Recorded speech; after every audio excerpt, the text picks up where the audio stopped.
Hello everyone! In this video I'm going to give you an idea of what to expect early on from Blue Protocol and what you should know going into the game.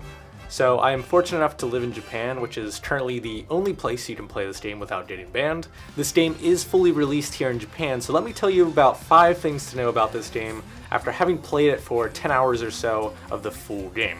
You can change your class early on, so don't overly stress about which class is best for you. Go with your instinct. And if you end up not liking it, then you can always talk to this mysterious cloaked figure and complete his mission in order to be able to change your class. Of the classes, you will also have 5 to choose from right now. However, there are more slated for release later on. You have the Blade Warden, who acts as your tank, but also a solid damage dealer, able to block attacks with a heavy shield that has a sort of defense bar indicating its uses. They are also purely meant for getting up close to aggro enemies, while long distance attack can pelt them from afar.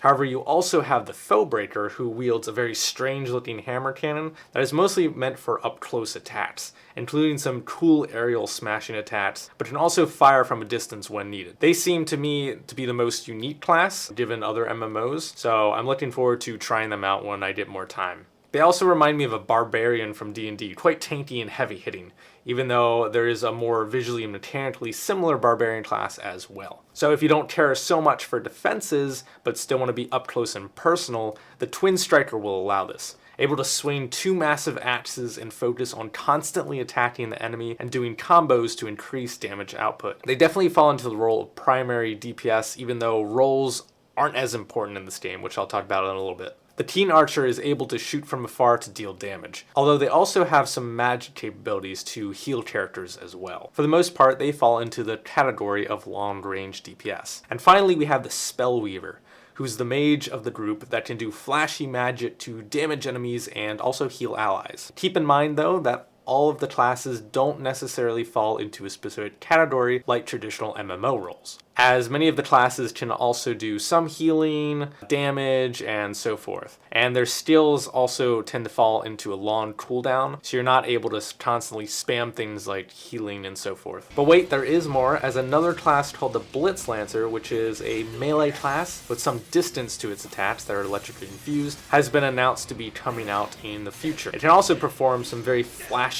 aerial dive bomb attacks, which I'm definitely a fan of. Their animations are definitely some of my favorite out of the classes here. So I'm looking forward to playing that class when it finally releases. Okay, so just like my first point, don't worry too much about your appearance. I say too much because you still will have to pay a price in order to change it, but you will be able to change it. So make sure you're at least happy with it, and if you do eventually want to adjust it, know that you can even when you're level 50. So I know sometimes it can feel very daunting, and maybe you end up deciding that you want those perfect pigtails with flaming red tips instead. Well, it turns out you can completely alter your appearance again if you change your mind. However, do note that you need a special ticket in order to do this. That will likely cost you real money. Although I'm not sure how you actually acquire this ticket because I did not see it in their store, so maybe I just have to dive deeper into it. As of right now, I'm not actually sure how you obtain these tickets, but keep in mind that this may cost you actual money in order to do it. On the topic of appearance, there is also a lot of cosmetics available for purchase, but also customizable in the form of dyeing different colors at a shop. You can obtain some cosmetics from events and so forth, but I will have to progress further to see how free-to-play friendly this aspect of the game is. Combat is focused on quick timing and mobility. This game differs from a lot of other MMOs in that attacks don't always have red zones that indicate where the attack is going to strike. For some big AoE attacks, you will probably see a zone like this, but you have to learn a lot of the enemy attack patterns,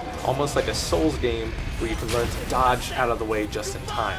And you should learn as enemies with similar or higher levels than you will also deal a ton of damage if they actually connect their attacks. Also note that in combat you are able to do a couple directional inputs between attacks to make it feel a little more engaging. For the most part, you will be auto-attacking, rolling out of the way, and managing 4 skills along with some summons of different monsters that you can acquire. You can also currently only have 4 skills equipped at a time, which is quite different from other MMOs where you're managing 20 to 30 skills and trying to balance their cooldowns and so forth to optimize your attacks. So it is quite simple in that aspect compared to other MMOs. However, the combat does still feel very engaging, at least early on in game, but maybe this changes later on in the game where you're still only using mostly auto attacks, dodging, and those 4 skills and your summons. And when you die and fail to be revived, you will be knocked out for a small amount of time and then forced a little ways away from where you died.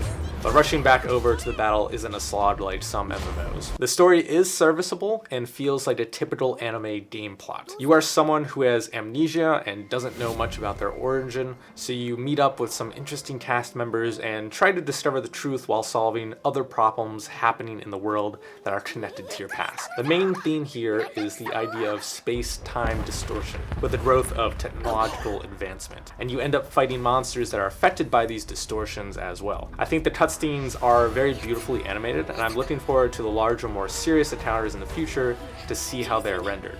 Overall, a pretty standard story that isn't on the level of Final Fantasy XIV, but is still serviceable for this type of game. Progression is quite nice, even if slow like many other MMOs, but maybe even more so. But in this game, you are able to improve summons to make them stronger and get new monsters that can be powerful allies, even though they are limited to a single attack before they disappear. You can also craft weapons and improve them with specific cyber components. You can get cosmetics, even though many are locked behind purchases. The quests, however, do feel quite boring aside from the main quests, which are very flashy with cutscenes and interesting combat scenarios. Also, you always have an objective to work towards thanks to the handy rank up book that gives you a task list of things you need to do in order to rank up and continue the main questline and complete harder missions. The side quests have plenty to be desired and mostly involve running to random places to collect items, kill monsters, and talk to people, your typical MMO style. But it was still fun to run around this very gorgeous environment, and they even have a hotkey to turn off the HUD so you can just purely enjoy the beautiful scenery, not worry about a crazy HUD, and run to your next destination, which I thought was quite unique compared to other MMOs. Honestly, one of my favorite things to do in this game right now is just run around and take in the beautiful scenery, and also fight some monsters in a more flashy way without any HUD to worry about. Okay, so those are my quick notes on what you should know going into Blue Protocol. This game is slated for release internationally in 2024, but there is news that a beta will be released for those wanting to try it earlier in 2023. If you want to hear more about Blue Protocol, as I will be playing it extensively, then feel free to like and subscribe to the channel. Make a comment down below to encourage me to make more content for this game. And consider hopping on over to my Twitch channel to watch me play it live. Thank you so much, and catch you in the next one.